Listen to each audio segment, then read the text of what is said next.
everybody, good evening, and it's me Janani SJ back again with you to discuss another interesting topic. Today we are going to see about a well-known person, thoughts. Yes, we are going to discuss about our thoughts.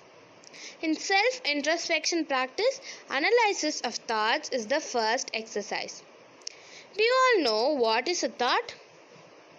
Thought is something an already imprinted experiences in us. It is imprinted in our genetic center.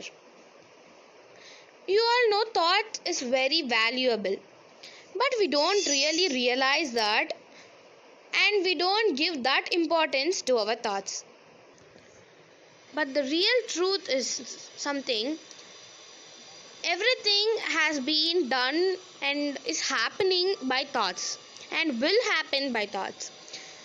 We are living in our thoughts.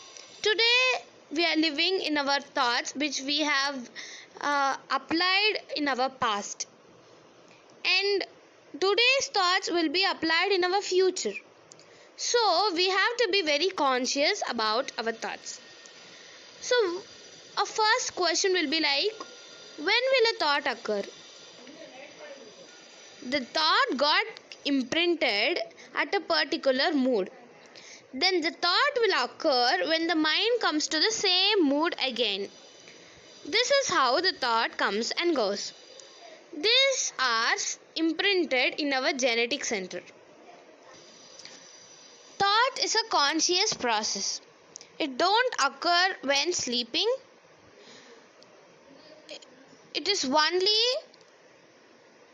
applicable to occur when we are awakened and when we are conscious.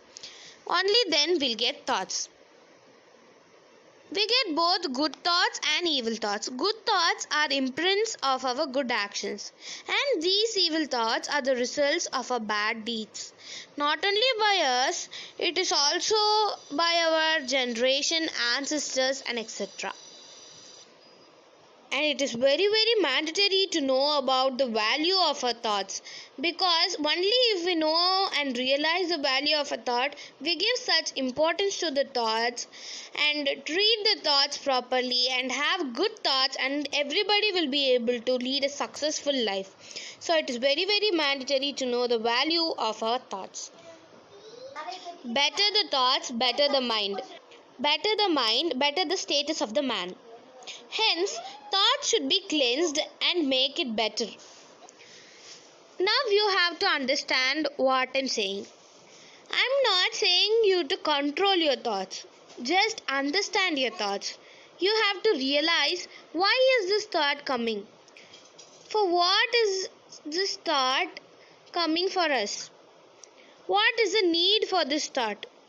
What is the reason for this thought? These are the questions which you have to ask to yourself when a thought occurs. To be successful in life, one should regularize the thoughts and categorize them. Thoughts are generating by 6 factors, which are need, habits, circumstance, instigation from others, hereditary, and divinity. These are the 6 factors which generate thoughts. So, what now I want is you have to get a basic knowledge about thought, and you have to be clear about why is thought important and why should we give importance to it. We all say thought for the day. It's only because thoughts are very important, and when we start a day, when we put a good thought and start our day, that day will be an awesome day and will give us only good experiences. That is the belief, and so we say thought for the day. And we have to know our thought for the life and start our life with the good thoughts and have only good thoughts. To get only good thoughts, we have to regularize these thoughts, and we have to know about the value of the thoughts, and we have to clean our thoughts, and we have to understand them. These are the processes to get only good thoughts and lead a successful years in your life. So be in touch unless and until you get a basic knowledge and get a full, very detailed knowledge about thoughts. Thank you.